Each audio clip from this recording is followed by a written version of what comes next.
Tonight was all about getting back on track for the Runnin' Rebels, who suffered their first loss of the season over the weekend. But the Southern Mississippi team that entered the Thomas and Mack on Thursday night was not going down without a serious fight.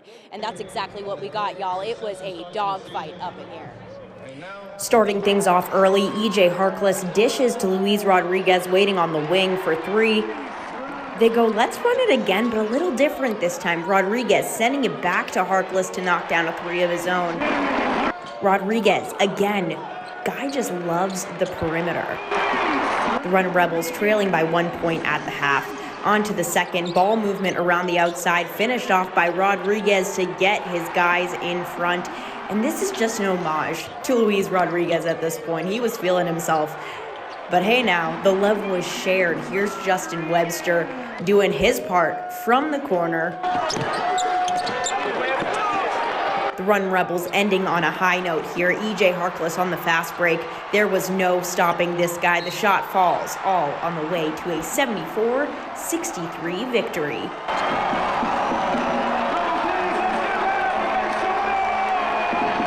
EJ Harkless led the Runnin' Rebels in points with 19. Not far behind was Luis Rodriguez with 18 points of his own in the win.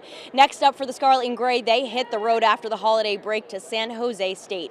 From the Thomas and Mack, I'm Mariah Janos, Fox 5 News Local, Las Vegas.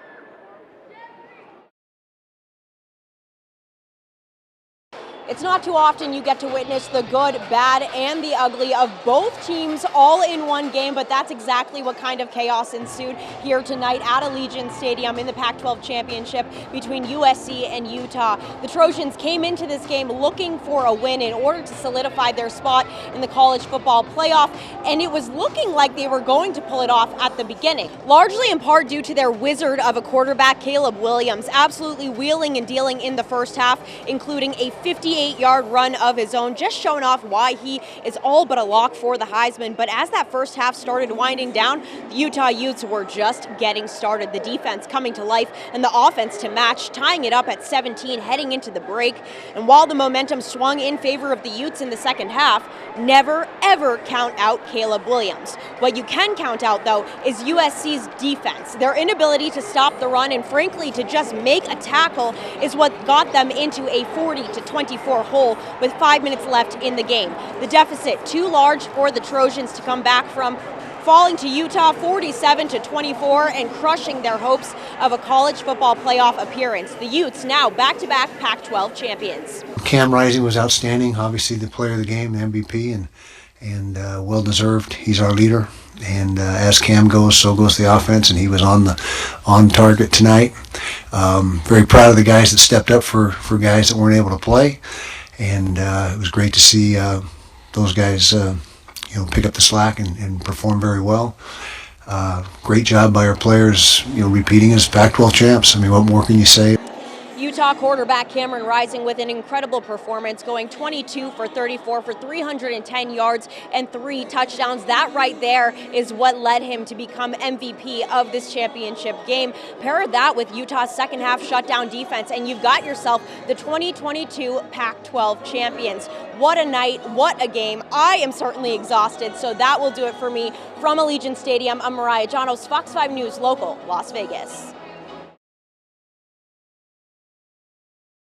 After the Aces scored a franchise-high 41 points in the first quarter, the Sky stormed back and dominated the second half, snapping the Aces 4-game win streak 104-95. Clear conditions in the Las Vegas Valley tonight, but ooh-wee, it was pouring threes at the Michelob Ultra Arena. The Aces knocked down 7 threes in the first quarter, scoring a franchise-high 41 points. That's the second most points scored in a quarter in WNBA history. Look at Asia Shepherd sinks a 3 on the buzzer. Aces lead 41-18 after 1. Second quarter, the Sky claw back. Courtney Vandersloot racks up 12 first half points. Aces lead 62-51 at halftime. The Sky stormed back, dropping 30 in the third quarter. Vandersloot still knocking down the three. Sky up 96-84. Chicago is running the second half. Candace Parker down to Emma Messman for the bucket. Sky lead 100-91. KP knocks down her third three of the night, but it wasn't enough. The Chicago Sky snapped the Aces' 4-game win streak, taking this dub 104-95. It sucks. It sucks. I mean, I don't care if it's 2 points or 28 points. I told the team in the huddle that I was embarrassed of that, and I felt like everyone was embarrassed because you just don't let that happen. But at the same time, we got to give credit where it's due. Chicago took over the game. They made us do things that were outside of our principles, and you win the game in that way. That we were playing to them, and they executed. I mean, these are the defending champs, so power to them. But at the same time, we got to focus on us. We can't let this happen at all. It's gut-wrenching, honestly, because we're better than that. We're better than what we showed today. We played a great first quarter, but we can't have these drop-offs. I feel like we've had these drop-offs for a long, long time, and it caught up to us. So, yeah, this one stings, but at the same time, we're going to wake up tomorrow, turn the page, and focus on getting better. The Aces will be looking to bounce back when they're back on their home court on Saturday. They'll host the Washington Mystics at 7 o'clock. At the Michelob Ultra Arena tonight, I'm Paloma Villicana, Fox 5 News, local, Las Vegas. Team USA and Team Canada really putting the rival in rivalry series here tonight at the Dollar Loan Center. Their fourth meeting of the 7-game series. Team USA with a 3-0 series lead, and a win here tonight would clinch the title for the red, white, and blue. Team USA got on the board first thanks to a goal by Amanda Kessel. We know her brother pretty well here in Vegas, and Phil Kessel actually scored at the same time as Amanda, their goals coming just seconds apart. Talk about sibling telepathy. And while the U.S. held off Canada for the first frame, the second period was all Canada, netting 2 goals to take the lead. Those final 20 minutes of play, so crucial, and you could feel it. Both sides stepping up the intensity tenfold, and it resulted in the equalizer by Hillary Knight going glove side on a breakaway to get her team back in it. But ultimately, it was just not enough. Canada able to pot one more and take the game 3-2. It's tough when you're in front of a home crowd such as this one. You want to pull a win out at the end of the night. But what an amazing feat to be able to come to Vegas and host a rivalry series game, and I hope there's more in the future. Yeah, we knew they were going to come out hard, kind of being down 3-0 in the series, and that they would have a pushback. They unfortunately scored more than us tonight, but you know, I thought that our third period was pretty strong. We just couldn't find the back of the net.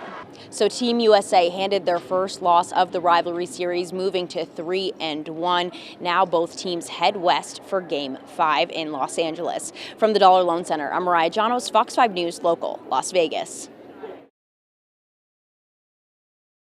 Football season is in the air here in Las Vegas, and we are just 4 days away from the Raiders taking the field at Allegiant Stadium this Sunday against the Vikings at 1:25 in the afternoon. To get ready for Sunday's game, we are getting an exclusive behind-the-scenes look at the fabulous Raiderettes preparing for this Sunday's preseason game. There's just something about it. It feels like you're kind of a superhero and you're like suiting up. It sounds really corny, but it is how I feel. I just know that, and especially like in Canton, I had this feeling where it's like I put on the uniform and I was ready to not only represent everybody that came before me and all the women that worked so hard to, you know, create this legacy that is the Raiderettes and the reason that we have all of this, but also to be a role model for somebody sitting in the stands.